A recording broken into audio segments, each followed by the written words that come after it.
My name is Justin Settles. I am the IDRC Special spe- um, Project Specialist. For those that do not know, IDRC is the Identification and Recruitment Consortium. And so we hold monthly meetings related to topics of IDNR, and we're so um, happy this month to be offering this webinar in collaboration with the ISOC Consortium. And so, Emily, would you mind introducing yourself? Hey y'all. So I associate asked me to do a little representing here, which I'm glad to do. So I'm from the South Carolina Migrant Education Program. So I'm the Identification, Recruitment, and Services Coordinator, and then I also recruit and serve Charleston County in South Carolina. Awesome. So today we're going to be talking about how to recruit out of school youth and students who have dropped out, as well as discussing some of the resources and materials that both the IDRC and the ISOC consortium have related to serving out of school youth and students who have dropped out. So, why are we recruiting out of school youth and dropouts? The Federal Office of Migrant Education has mandated that states must identify all migrant students in their state to the best of their abilities. And so this mandate includes working to recruit and identify out of school youth and students who have dropped out. Students who have dropped out of school are considered priority P1, priority for service students. And so it's really important that we put in that effort to get out there and find those students who have dropped out. And oftentimes, out of school youth and students who have dropped out may even have children of their own that can be eligible for services. Many states that see an increase in their out of school youth and dropout numbers also see an increase in pre K kids, as those populations are often closely linked with one another. So, some of the challenges that we face as we're attempting to recruit out of school youth and students who have dropped out. Out of school youth and students who have dropped out are often the hardest students to locate for multiple reasons. Out of school youth and dropout students are often focused on working, bringing in income to their family, and are not focused on schoolwork, completing their education. Sometimes it's not even a thought in their mind. Out of school youth and dropouts are often more hesitant or scared to talk to people they do not know. It can take a lot of work sometimes to build up those relationships, to build those bridges, to reach out, to begin those conversations with out of school youth and dropouts. Out of school youth and students who have dropped out also might not have any other connections to other qualifying students or to local school systems, and they can only be found by recruiting out in the field. If you are spending the majority of your time focusing only on in school recruitment, you are going to miss out of school youth, the students that have dropped out, and pre K students in your population. And then lastly, out of school youth and dropouts are not as likely as others to reach out for services. You may have families that hear about the program and come to you wanting to sign up, wanting to get enrolled, wanting services.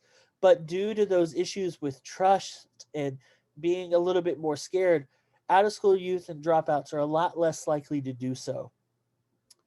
And the challenges of recruiting out of school youth and students who have dropped out have only increased to the COVID-19 pandemic.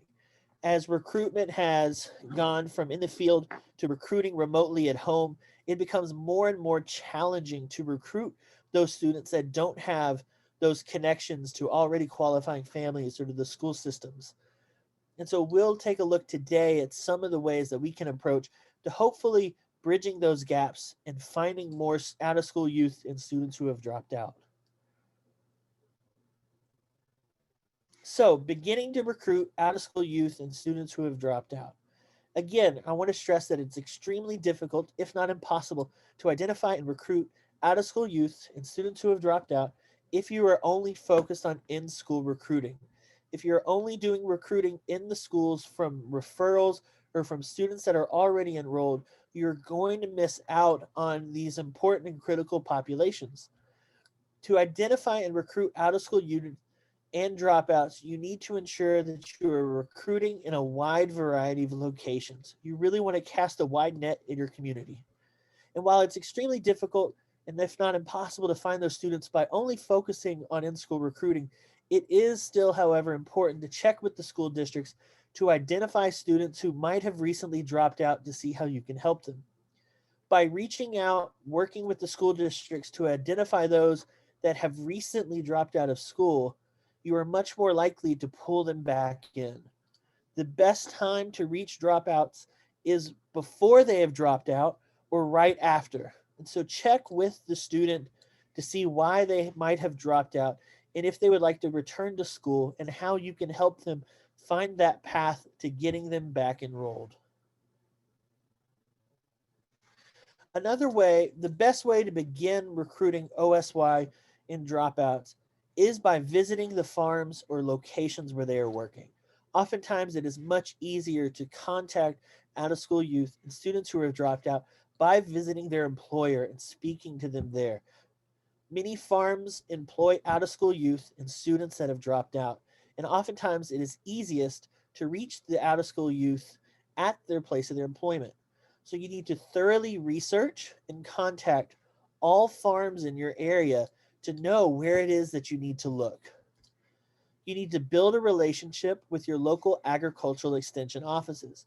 So for those that don't know, agriculture extension offices exist all around the country, and these are partnerships between the USDA, the U.S. Department of Agriculture, and local universities in order to help provide education to local and training to local agricultural farmers.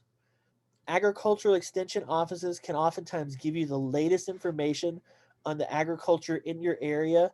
And as you work to build those relationships with the agricultural extension offices, they may even let you participate in those trainings and can really open the doors to introducing you to a lot of the agribusinesses, farm owners in your area, which will hopefully lead to you being able to recruit more, not just out of school youth and dropouts, but families as well.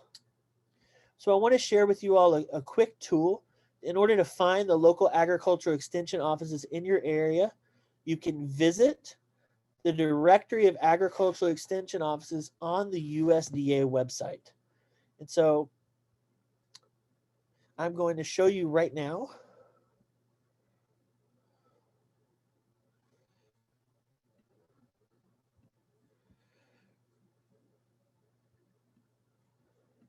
So when you go to the USDA, it's called the Land Grant University website directory. And so this is the website that shows you all the different partnerships that the USDA has with the local agriculture extension, or has with universities across the country to create these agriculture extension offices. Jessica has graciously, she shared the link in the chat box right now so that everybody can have it. As well, this presentation will be available afterwards, so anybody can access and get this link later. And so if you scroll down below, you'll see a map of the United States, and you can search by state to find out exactly where the agricultural extension offices are in your state. So for example, if we wanted to search in Arizona, we could hit Arizona and apply.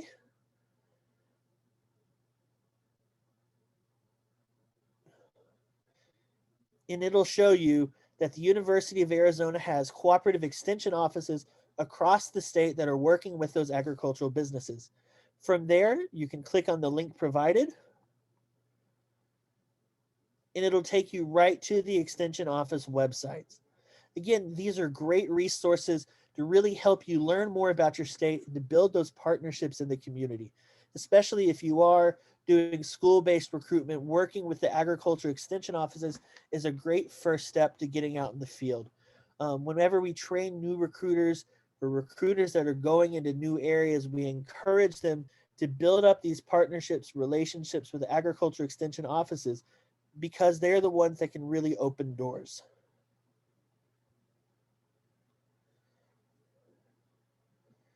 Very good. All right.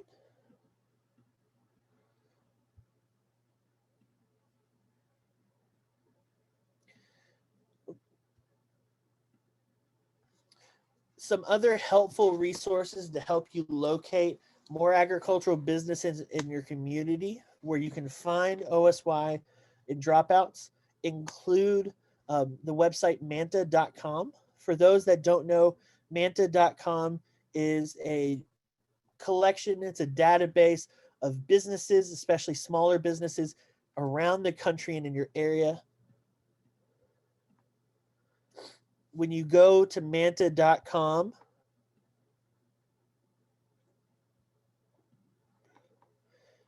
from here you can search.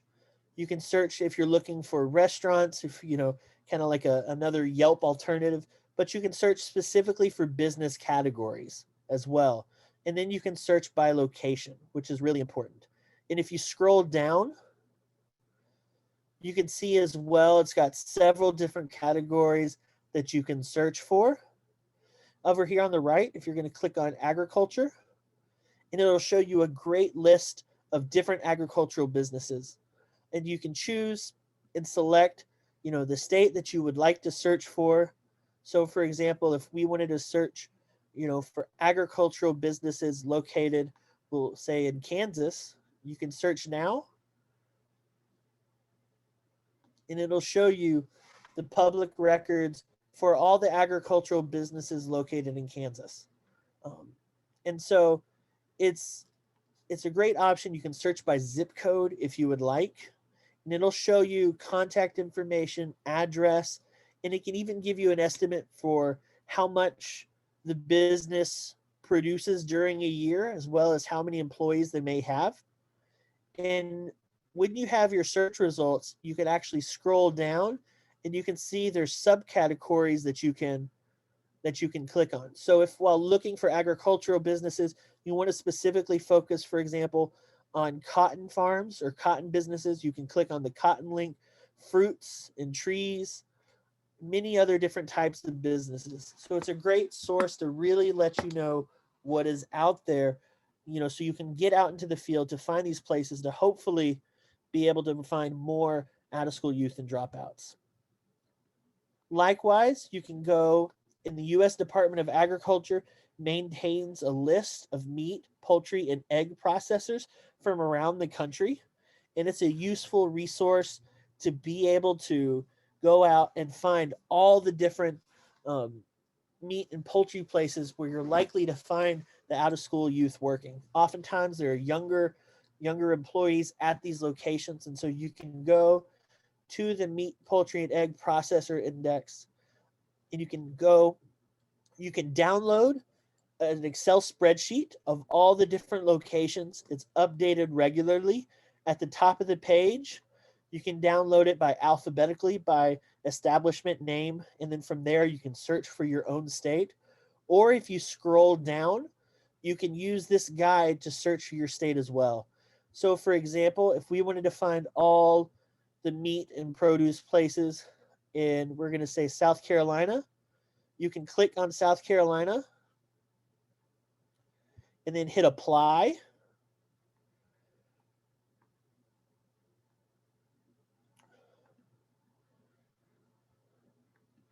And it'll show you all the different meat and poultry places in South Carolina. And so these are all places that you can follow up with to look for and hopefully find those out of school youth or dropout students.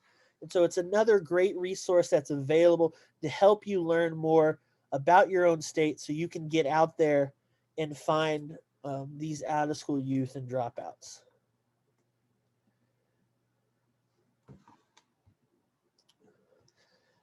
Another way to find out of school youth and dropouts is to begin recruiting H-2A and H-2B workers. Some places may already be familiar with H-2A and H-2B workers, but if you're not, we're going to show you how to find them in your area. It's important to note that not all H-2A or H-2B workers will be young enough to qualify.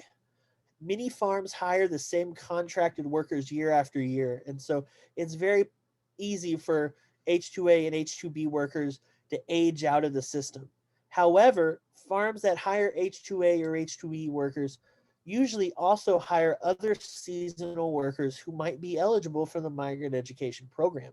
And so important to go and check to see, because they might qualify and you might find others OSY, and dropouts that are working alongside them.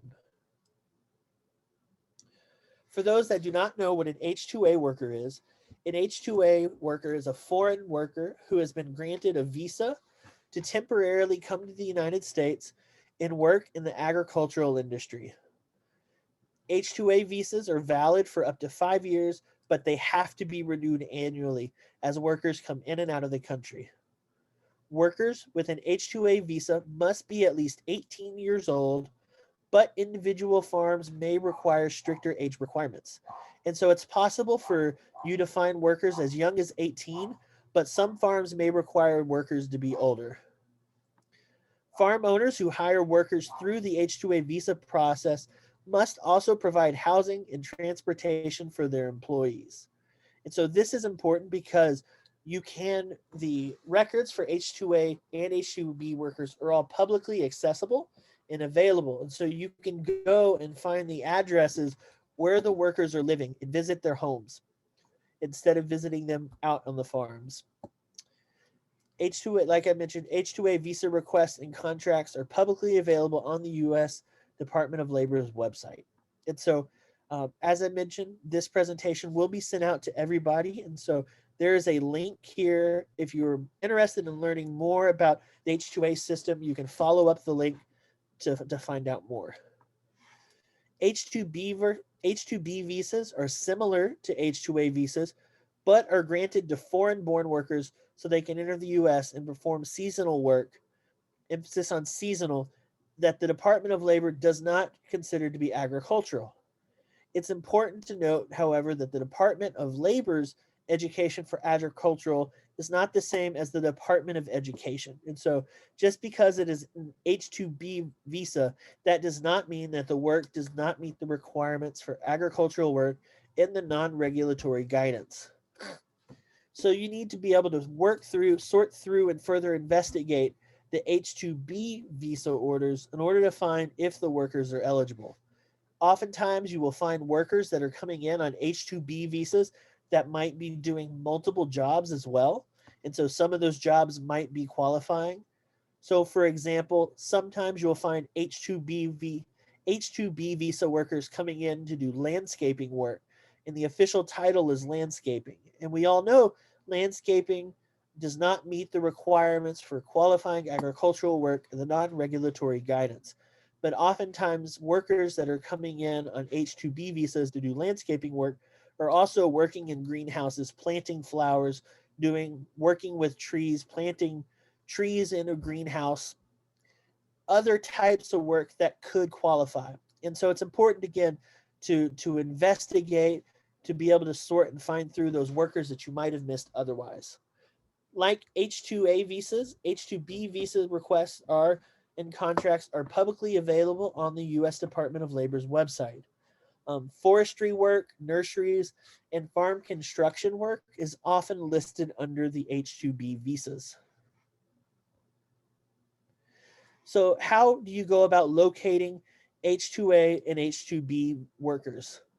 Recently in the spring, we came across a really wonderful tool that's called Spotlight that highlights the H-2A and H-2B visa workers around the country. And so Spotlight is a tool that was created by Migrant Legal Services, I believe, to help with the H-2A and H-2B worker program. And so to visit it, it's spotlight.tcbmi.com. So we're going to click on the link, and I'm going to take you all there. And as you can see, I already have pulled up the results for Illinois. And so Spotlight is terrific because in the upper left-hand side of the screen, you have this menu here where you can click and choose a state. And when you choose a state, it'll automatically show up on the map all of the H-2A and H-2B visa orders that you have in your state. And so you can see exactly where they are located. On the left-hand side of the screen over here, this is where the results show up. And so you can see at the top of the screen, or the top of the results, it has the number sign, type, the start date, and the employer. The number tells you how many workers there are for that order. So for example, the second order right here in Illinois had 105 H2A workers that came in to work there for the Overlook Harvesting Company. And they began working. We have a comment in the chat asking if this will be recorded. This webinar is being recorded currently right now. So you can see here this 105 H2A workers arrived in June, on June 20th, to begin working at the Overlook Harvesting Company. And so it's a great tool to find those different farms that you might have otherwise missed. It'll tell you exactly the number of workers the farms has requested. Usually, the larger number of workers that are coming in, the more likely it is they will have one or two students that qualify. And especially depending on the type of agriculture that's being done. Oftentimes, fruit and vegetable produce, produce production, produce picking, those population of workers are usually younger. So when you can see those types of jobs, for example, this Jackson Citrus Farm, it is much more likely on those types of jobs that you will see younger workers coming in to do that. Up here in the search bar, if you wanted to narrow it down to find only the H2A workers, you're going to go to where it says type, and you're going to click type and select just H2A, and it'll show you all of the workers that are only H2A. And so on the map, you can zoom in, and when you zoom in, we're going to zoom in up here to where it says 278. So there's 278 H2A workers in this Davin around right in here in Western Illinois. But if you zoom in on the map and get closer, you can see it starts showing you individual numbers so you can find out more specifically where these workers are. And so we were looking at the Overlook Harvesting Company, and so we can find the 105 from them right there. And so to see more specifics, you can click on the results on the left-hand side, and it'll bring up an information box specifically about the order that you clicked on. So you can see here, the employer is Overlook Harvesting Company. They're going to be working with corn, detasseling corn. And it gives you an address for the work site, so you know exactly where the work is being done. And then if you would like to see the actual order contract for the H2A order, you can click here where it says View Order PDF. And when you click on that, that'll take you to the contract available on the Department of Labor website. And so it's important for everybody to know how to access these and how to read them. It'll tell you here the begin date. So this is the date they expect the workers to begin, an end date. So the workers had arrived in June and they left in October. So you can know if they're still here, if they might have left already. Then you can see here workers needed. You have A for total and B for H2A. Sometimes those are going to be different.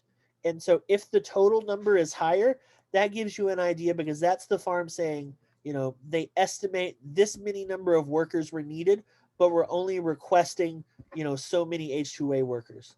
So for example, if this company had said they needed 200 total H2A workers, or 200 total workers, but only 105 H2A workers, you would know that besides the 105 H2A workers, they probably have around 90 more workers that are working with them. So it's a great tool to know not just how many H2A workers are there, but how many total workers might be employed at this location. If you scroll down, you can find more information such as, how much work they're getting paid or how much they're getting paid. You can see the total hours they're going to work and their possible schedule.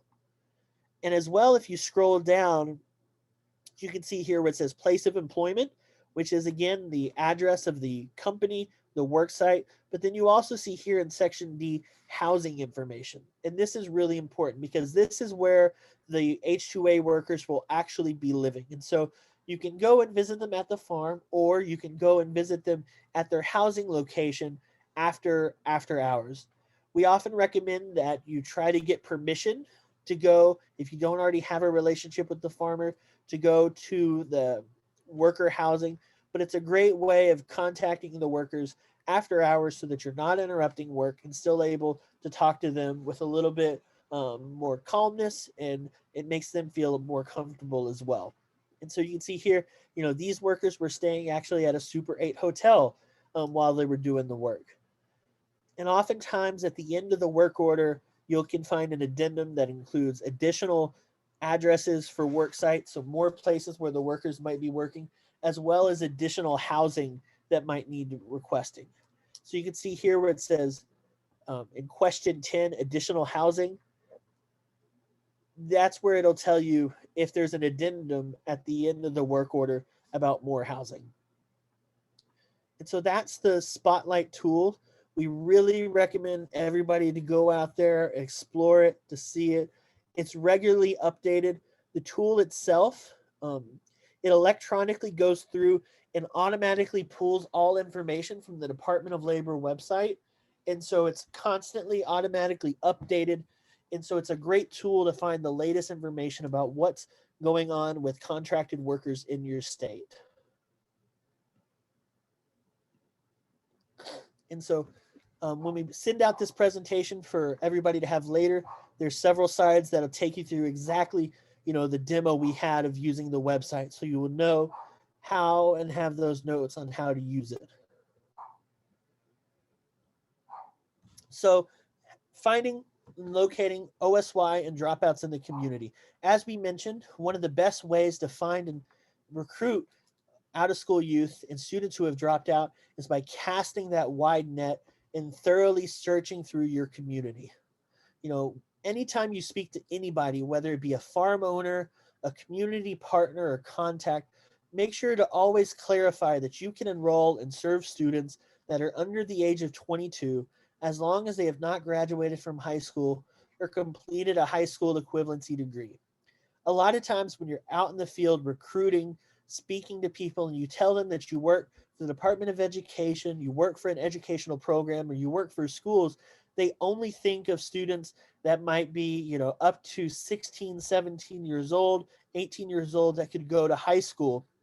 But the reality is, people don't think about, the 19, 20, 21-year-olds that have dropped out of school as being eligible for that public education. So sometimes it's really important to clarify to the people that you're talking to, actually, we can work with this population and have services that we can provide to help them. So always be sure to clarify and make sure whoever you're talking to, that they know that you can serve the out-of-school youth and dropouts. Always, when you're talking to families or students that are already enrolled in the program, always check with them to see, if they know other students who might qualify. You would be surprised at how many families that we already have enrolled might have an out-of-school youth or another sibling or family member that has dropped out, that it's important, to ask so that we can make sure we're finding those others that are in the household. And then it's important to canvass the community, go to the locations where OSY and students who are dropped out are likely to hang out. Besides visiting farms, you can check other places where they might be working, whether that be in local restaurants. I know one of my favorite stories I heard from a recruiter was how a recruiter one time was out in the field and stopped in at a McDonald's for lunch. And when they stopped in at the McDonald's for lunch, they started talking to the cashier that was taking their order, and it turned out that the cashier, had dropped out, had moved into the area, worked on a farm first before working at the McDonald's. And so you never know when you might run into an out-of-school youth or a dropout student who has dropped out. So it's important, to check those places that you can think of where they might be located. Some other possible locations, laundromats. Oftentimes, out-of-school youth and students who have dropped out, aren't able to have washer and dryers in their own homes, so they have to go and use laundromats to wash their clothes. Another huge one are soccer fields and parks. A lot of times you have younger students that are at the parks hanging out, playing soccer on the weekends. I would oftentimes go and visit one particular indoor soccer community in the Nashville, Tennessee area, where we would often find students from the surrounding counties who would come to a soccer league. And then, so we would always go and then sit in the stands, watch the games, and then find those students as they left and came and hung out afterwards. And so it's great to go visit those parks, those soccer fields, visit popular restaurants or shopping locations. So any little tienda stores where they um, might do their work. I know several recruiters who their Saturday and Sunday mornings involve going to Walmart and just setting up right out front of Walmart during the summer months to make sure that they are meeting all the workers as they come in. And so it's great. So it's great opportunities. You know, if you know where the local workers or possible OSY are shopping in your area, go to those locations to meet them. And then community events, festivals, or dances. You know, we've also had OSY and students who have dropped out be found, you know, at local mariachi concerts or um, other events like that. Places where young people might want to go and hang out are always great events to possibly find students who could qualify.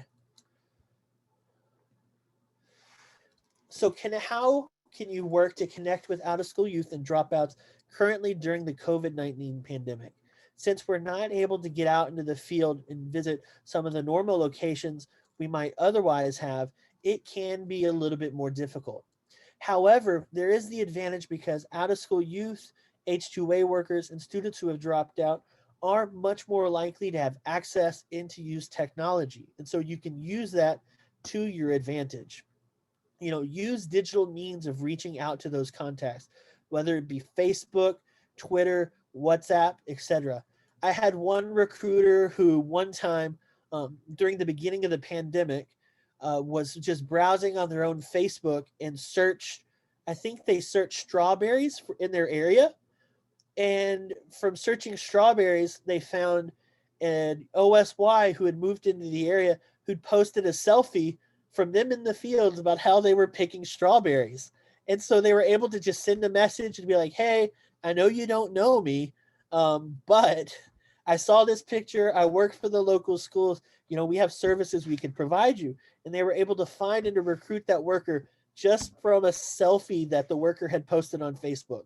So, you know, they have access to these technologies. It's a matter of us being creative and using it to our advantage. So make sure that you're advertising the services, the programs that you have on those, and especially, you know, the visual digital platforms that are out there.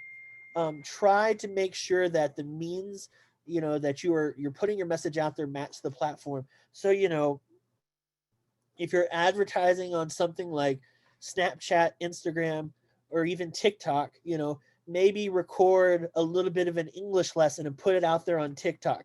Why not? You never know who the audience it might reach. You know, you can create, you know, your local migrant education program TikTok page and put short mini lessons about individual English words out there, and it might end up finding its way to out of school youth, students who have dropped out who need it, that could potentially that could potentially help you to find more students. And so make sure that you also, when reaching out and connecting digitally, that you're sharing those digital resources that are available to out of school youth students who have dropped out.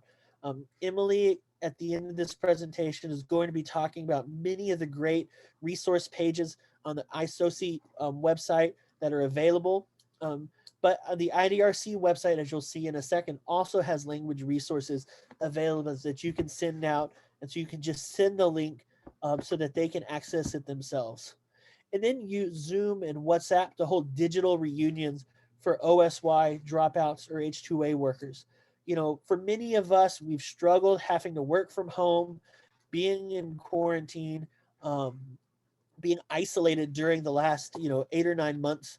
And so you can imagine how difficult those situations can be for young people, out of school youth, students who have dropped out, H2A workers who also might be isolated because of the language barrier, because they're moving to a new area, the new community. And so use these digital spaces to promote reunions. It's great to invite, you know, start having events for out of school youth, students who have dropped out, so they can meet other out of school youth in their area as well, to build up those connections and to create community within themselves. And once that community is started to establish, you're building those bridges, you can encourage them to invite others, invite their friends, invite other people they might know to those events. And hopefully that'll lead you to more and more students that you can enroll.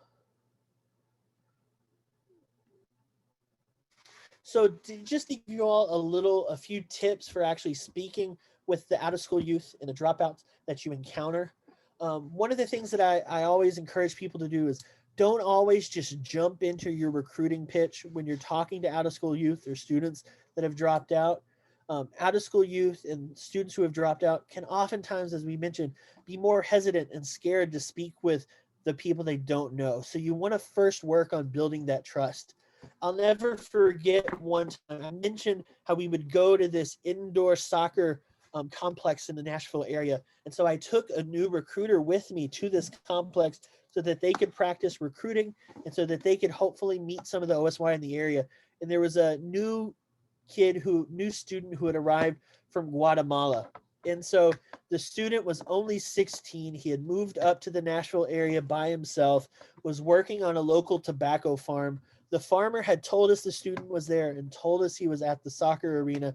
And so I sent the new recruiter over to talk to the 16-year-old student. And he immediately goes over and just starts into his recruiting pitch saying, "Oh, hi, I work for the migrant education program. We provide this, this, and this, and this. How long have you been here?"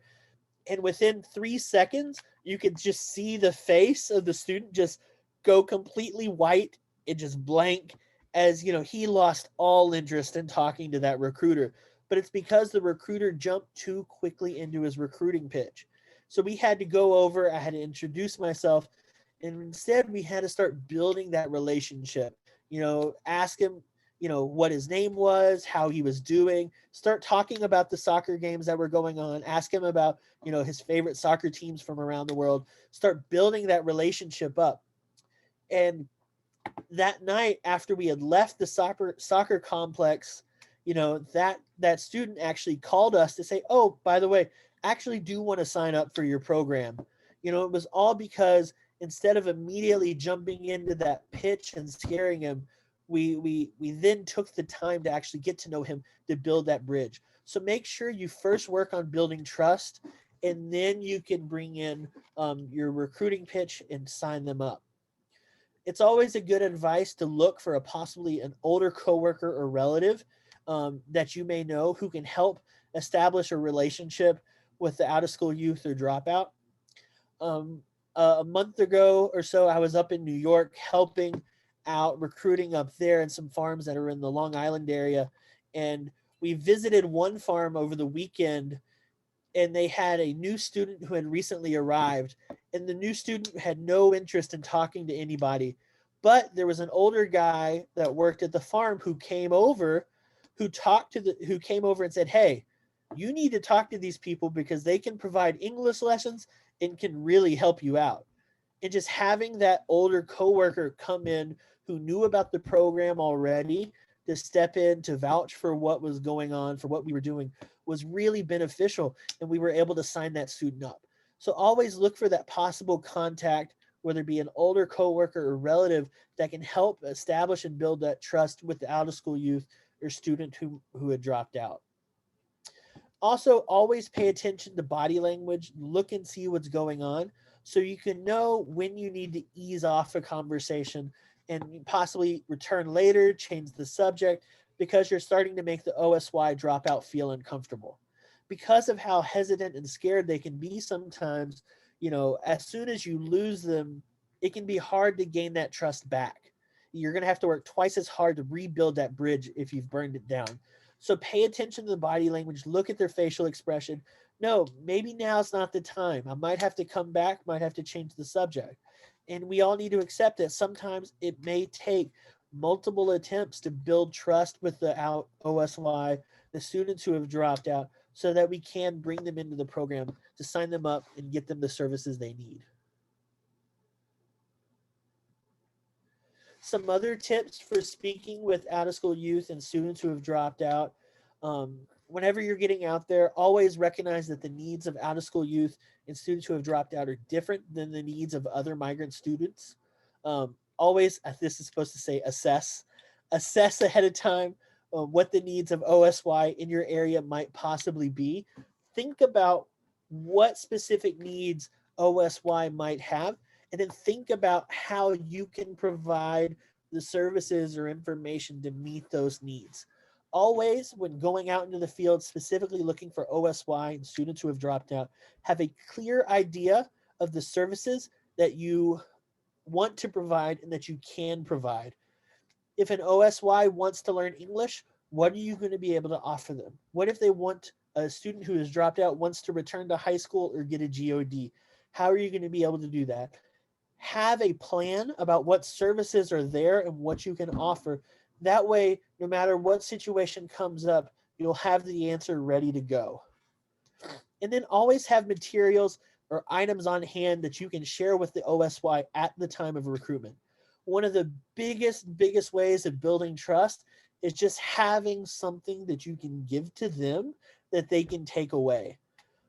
Something as small as a bandana or an English language guide can be huge and go a long way to building up those bridges. There's been many times when I've gone to visit worker camps where OSY have come in from out of state, that they don't want to talk to me at first, but as soon as I get out the stack of bandanas, everybody comes running. And so it's something as simple as a bandana can open up a door to get many students. And so always make sure you have something on hand that you can give to them that they'll be interested in to help build that bridge and open the door. So some things that the IDRC consortium provides currently right now, one great resource to provide OSY during the COVID-19 pandemic are the IDRC pre-made COVID-19 supply bags. We all know that protective equipment, PPE, can be very expensive for people to buy on their own. So the pre-made COVID-19 supply bags are a great way of, having something tangible that you can provide to OSY that aren't too expensive. All of the bags includes one large bandana, a regular size bandana, a mask, an N95 mask when available, a large bar of soap, some sunscreen or hand sanitizer, as well as, gloves that they can use out in the field, which are especially important during COVID, that they can wash, and printed cards in English and Spanish about how they can protect themselves from the COVID-19 virus, and educational resources that are free and available online for them to use to learn more about COVID-19. And so these are available for, states to buy. It does take a few weeks to a month or so for the bags to get out because we have to package them and then mail them. But to find more information, you can visit the IDRC website that'll include information on cost as well as more information about what's in them. And so it's the idr-consortium.net/COVID-19bags.html. The link is going to be in this presentation, and Jessica has also provided the link in the chat for anyone as well. And as she mentioned in chat, we can ship them out, every week as the orders come in because we have them in stock and ready to go.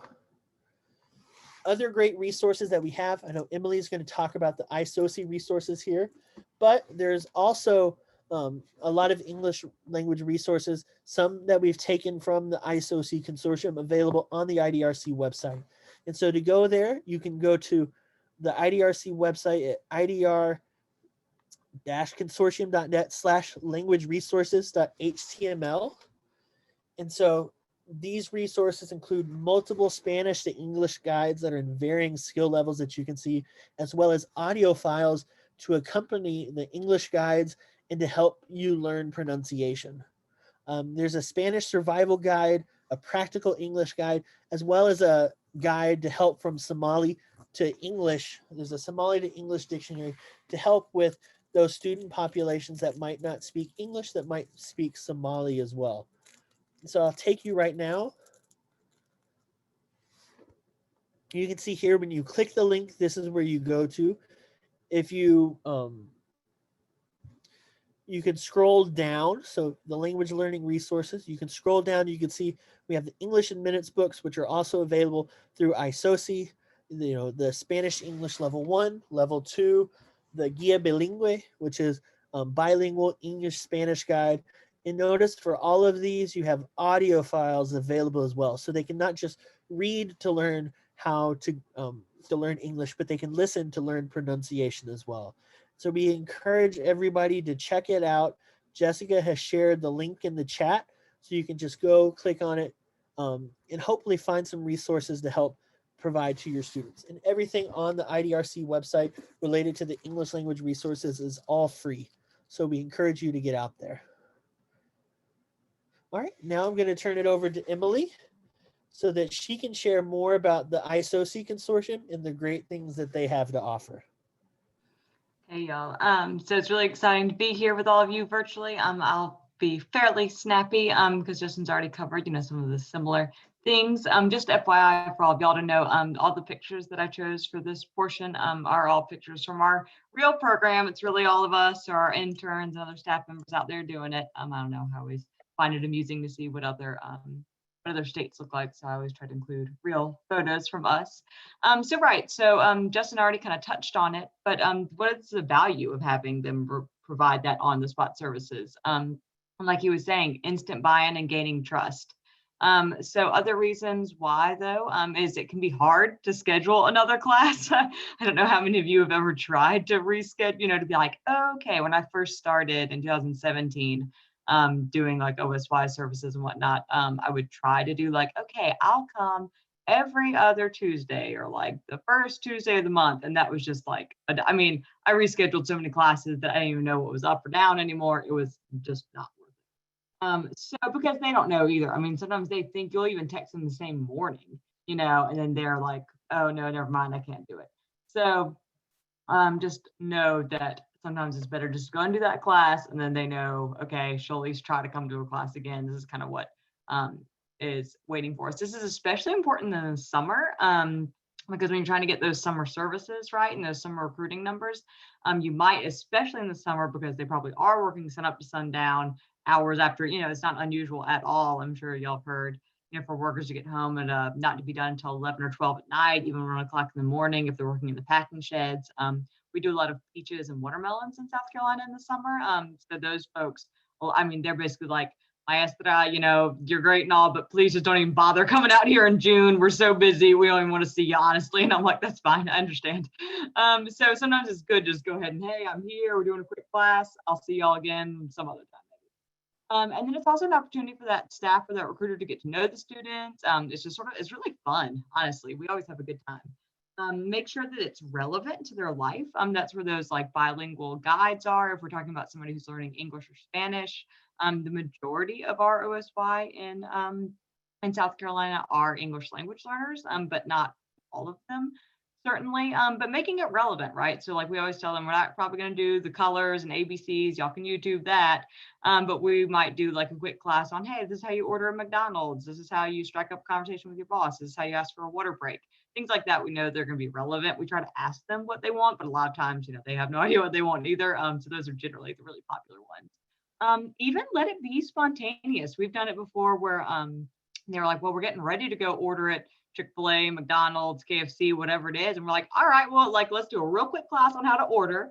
And then I just went up to one of the cashiers, because we're usually going to like 8:30 or 9 o'clock at night anyway, so it's not exactly the busiest time. And just asked one of the cashiers, hey, can we put this whole line of guys through your line? We're practicing the script.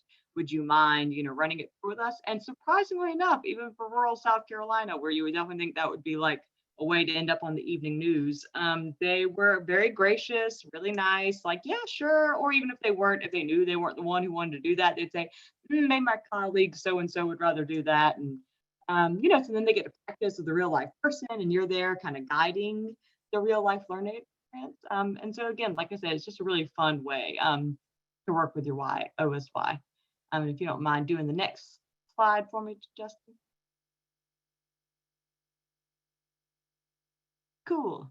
Again, like Justin was saying, getting creative. So sometimes that might look like we carry around these giant sticky pads in our cars, especially if you're going to be doing OSY. Although everybody needs to be sort of like how everybody in the program needs to be able to recruit, everybody also needs to be able to teach a quick OSY class. It's just too important in our state not to have, to have somebody on the team who's not able to do that. So we always carry around giant sticky pads with us and some markers. So like, I mean, you can see here in a picture, I turned my car around, kept the car running. Thank goodness I had plenty of gas. But, turn those car lights on and use the side of their bus if they don't mind, or use the side of their walls, use the kitchen, whatever they don't mind leaving. It's really cute. Sometimes they're like, are you going to leave these for us? And I'm like, yeah, the 3 pieces of sticky paper. Yeah, I'm going to leave them for you, but they really appreciate it, which is really cute. Like, as you're leaving, even the guys who are acting like they weren't really in the class and not really paying attention, you like catch them like creeping up to eavesdrop, or like, I mean, y'all can see in that picture, right? The kind of layers of who's really listening, who's just pretending like they're not listening, but they're there. Yeah, and you like come back in a couple weeks and like the sticky notes are still like up, or you'll see the guys like taking pictures of it or like coming and writing notes and practicing after you leave. It's really sweet. And let the older guys participate. A lot of times they're the ones who will kind of like set the tone for class, maybe make the drunk ones at least be quiet, they're like a little teacher's aide, very helpful. Definitely let those older guys participate. Try using social media. This is something that we're really new with right now. Honestly, we started we kind of used the pandemic as a pretext to get a social media page through work, but it's actually really working, we think. We've been doing just quick 5, 10, 15-minute videos every Sunday afternoon. So it's cool because you can go in and see like, okay, how many views did you get? Did they watch the whole thing? About how many minutes in did they just forget it and stop watching? And so because we're all taking turns at work doing it, it's not too laborious. It's not like, oh my God, every single Sunday night I have to teach a class. I only have to do it once every 2 months. It's really not that bad. So that's been super fun. So definitely get creative, right, about how can you reach those OSY. If you go to the next slide. Interns, can't say enough good thing about having interns. They're of similar ages a lot of times to the OSY, which is good and bad. So be sure to lay down some ground rules at the beginning about appropriate relationships. And, if you think some guy's cute, that's totally fine. But, right now when you're an intern with us, none of that.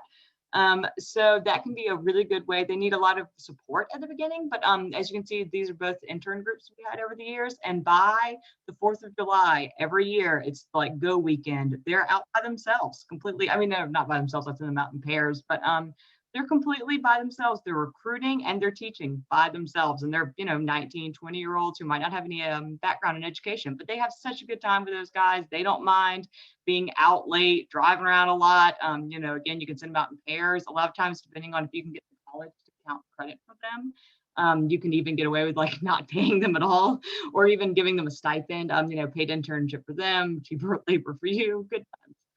They can even become, they're really great for the summer services. Just be sure to schedule regular check-ins.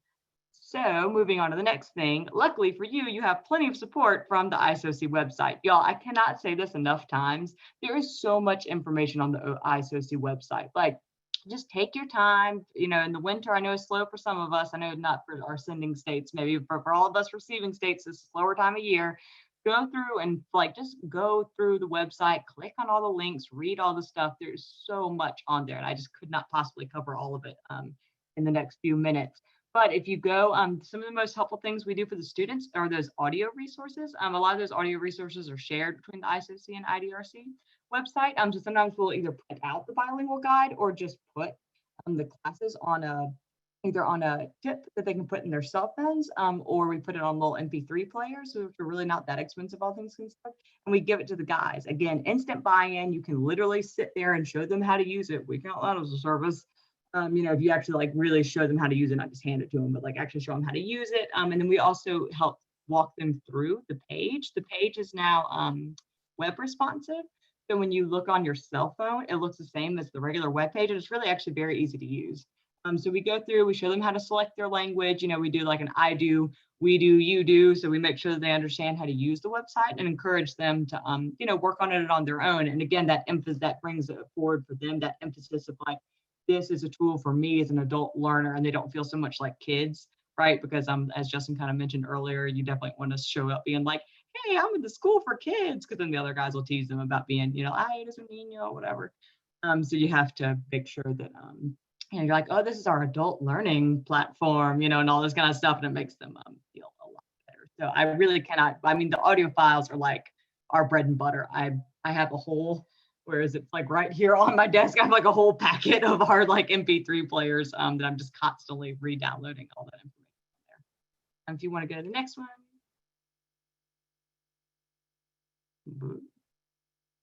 Yeah, that's the student page, in case you want to click on it. So all these, I know that we'll be sharing the PowerPoint later, and it's web responsive, so you can go on. The things that are super helpful for students, right? We've got these life skills that are both in English and Spanish. Like Justin was saying, a lot of our OSY are also parents. So we a lot of times will do these parenting lessons for them about like screen, using the Taming the TV Monster. And y'all, all of this, I don't have an education background. So it's so helpful for me. All these classes come with like lesson plans. It's broken down for you. As you become more comfortable with the material, you might say like, okay, this part took too long. I didn't really like this part. People don't seem to be responding to this. So you can kind of go through and choose what's important to you. Like I got one time I had a parent who like didn't realize that she had to have a child seat for her maybe because she had just gotten here from Mexico not very long ago in a very rural area, kind of chicken bus situations, and she wasn't aware of like the rules and regulations with car seats. So we had found a community, donor to donate her a car seat. And then we just did a little class about viajando en el auto con tu bebé. We didn't even do it in English, but it was just an important class. So even if you see information like this where they have it in English and Spanish, you don't even have to worry about making it into an English class. If you're like, that English is too advanced for my student, that's fine. You can still go through and do a lot of this information. They have it in English and Spanish. And I know that's not the only language that our families speak, but it's one of the big ones. So that's super helpful. And if you'll go on, these are also really, really key. So, right, you've got that intern, you've got the summer staff, you've got new people. How in the world are you going to teach them all there is to know? You don't have to. Associate's got you covered again. So whenever we have new people or we get our summer interns, one of the first things I have them do is I have them do the growth mind Prezi so that they're in the right state of mind to learn all this new information. I get them to go through, there's a new OSY relationship building manual, which is super helpful for folks who maybe are a little bit intimidated about working with OSY, maybe have never done it before, aren't really sure how to go about it. Another thing we really like to use is that how will you grow setting goals with OSY. Again, this is definitely one of those that I would advise you to take some time to actually like read through the manual. There's an instructor's guide and a student guide. There are a lot of different activities you can even plug and play with and say like, okay, don't have time to do the entire instruction, the entire 6-lesson class with them, but I'm going to take out 2 or 3 of these activities because they seem really relevant. You see a lot of folks who are like, oh, I'm just here to work. I'm, saving to go back home, do this, whatever. And you're like, oh, cool. Well, like, what's your budget? What's whatever. So you can, again, plug and play a lot of these resources from iSoci about setting a budget. How do you set these small, medium, and long-term goals? How do you, there's some activities in that setting goals with OSY that's about like, what do you do when you have a setback, right? So like you can just plug and play that little setback class. So really helpful if you're like me and you don't have a wide background in teaching to have the support of how can you put together a lesson plan. And then one more, I think, or 2 more probably. Okay, yeah, so don't forget to take care of yourself when you're out there. Driving while tired can be just as dangerous as driving drunk. This is not like as a way to support driving drunk, just the reality is very dangerous to drive when you're tired. So think about what are you gonna do if it's like 10:30, you're too sleepy to get all the way back home at that very moment. You might have to pull over in a gas station, take a quick cat nap. I've done it before. It's safer than dying on the highway. I had a coworker recommend this recently, but in addition to journaling, they like a jar of good memories. Like next time you finish a jar of pasta or whatever, rinse it out, clean it. But then as you're going along, right, like if something good happens, like, oh, I went and had this OSY class and it was like a USO show, everybody was laughing and having a good time, come home, write down that memory, put it in your little jar. And so if you're having a really tough day where you're just like, oh man, I'm exhausted emotionally or whatever, open it up and kind of read through some of these old memories. Pictures, cards, reminders of your why, using that flex time, taking time off if you have PTO through work, pull others for help, like so-and-so, can you come help me teach this class tonight? I just don't have the energy. I'm really not feeling it. See if they can help you.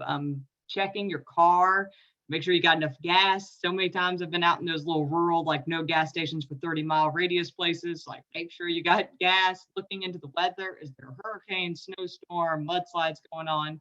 Go with your gut. If you find yourself constantly being afraid to be at OSY camps, then that might be something to talk to a supervisor or other coworkers about. But if it's just, I'm usually comfortable here, but my spidey senses are going off, it's okay to say, guys, I think I'm gonna head out. Looks like y'all are already into those chalice and having a good time, but I think it's time for me to leave, right? If you have a spiritual practice, continue with that. Maybe even lean harder into it if you are having a hard time. Sometimes working with OSY can be tough because maybe they're missing the birth of a child or some important family event in home country because they're here working, and they can be really upset about that. I want to talk to you about it. So sometimes you really need to lean into your own spiritual guidance. Taking a long walk, move your body before you get in the car and go out there, and bring snacks and water. I always bring a cooler and just a bunch of my own water bottles just to stay hydrated and fed while you're out and about in the middle of nowhere. And I think that is it. Yeah, questions. Oh, thanks, Tana Torgerson. I'm probably butchered your name. I'm really sorry. Thanks. It's really fun. I love it. Even I swear, I'm not just saying that to not get fired. I really would, even if I won the lottery, still do OSY. I think OSY is so fun. So again, here's a picture of Kate doing a class about like stop. She had a more advanced class, and so they were practicing like stop over the bridge, take a left at the stoplight, like giving each other directions. And the picture's crooked, but there's one of our classes that we were teaching. And so we just like would ask the guys, like, hey, what random words do you need to know before we go? Because they want to know like how to pass for cigarettes, what word y'all is. They kept hearing everybody say y'all, right? Because South Carolina. The check, please. You are beautiful. Thank you, please. Anyway, this guy's for riot. Yeah, I think I'm trying to look in the chat. Oh God, fire alarm on. Okay, yeah, please go outside. Actually, that's another fun class I've done as far as useful things. I take sometimes batteries with me because if y'all ever gone out to people's homes and the smoke alarm is just like every 10 minutes or 15 minutes because the battery is low, keeps beeping, and you're like, is that beeping not driving y'all insane? And they're like, oh yeah, we just don't know what it means, what it is. And so I'm like, okay, we're gonna do a real quick fire safety lesson. And also this is how you change the batteries, we change the batteries. And that's you can even get like community people to donate batteries to you, batteries out with you guys. And then they always show them how to, you're a lady, how to like that. So yeah, I know we went a little bit over, y'all. I'm sorry, but please stay in touch. I think the next slide is the stay in touch slide. Yeah. Please stay in touch. Oh, it's the IDRC review form. We are if everybody wouldn't mind, please filling out our survey review form. And so we have to turn in survey review forms for all the trainings that we do. That way we can make sure, we're providing the most effective training possible, and we can always search to improve. And so to access it, you can click on the link in the presentation, which we'll be sending to you. Jessica has shared the link to the SurveyMonkey and the chat as well for everybody to see, or you can use the QR code. And so if you've never used a QR code before, it's great. It's easy to do. You just pull out the camera on your phone, you sign it up, show it up right to your computer, and then let it scan that image right there on the right, and it'll open up or give you the option to open up a link, which will take you right to the SurveyMonkey for the training review form. And so if everybody wouldn't mind doing that for us, we'll also make sure, we send out, the presentation to everybody so that if you missed the link in the chat, when you have the presentation, you can be able to check it out there. Thank you all so much for joining us today. We'll leave this up for a little bit more. The presentation, the recorded and the materials, the PDF is going to be posted to the IDRC website so that anybody can go and check out the website to see whether it's at. I can go currently right now. If you go to the IDRC website, I believe if you go to, and so it's IDRC consortium.net/webinars right there. You can go through and it'll take you through the archived webinars. So be able to see there the webinar about that we're doing right now, as well as any previous webinars if you might be interested. So you could see those materials to see what's available out there. So we encourage everybody. It'll also have a link if you're an IDRC member state for what the schedule for next webinars will be. So that's IDR consortium.net/webinars. Thank you all again so much for joining us here today. We really appreciate it. We had such a great crowd. Here's our contact information as well. So if you have any questions, feel free to reach out. We would love to help you answer any questions you have. So again, thank you all so much for being here. Hope everybody has a happy holidays and a great day today.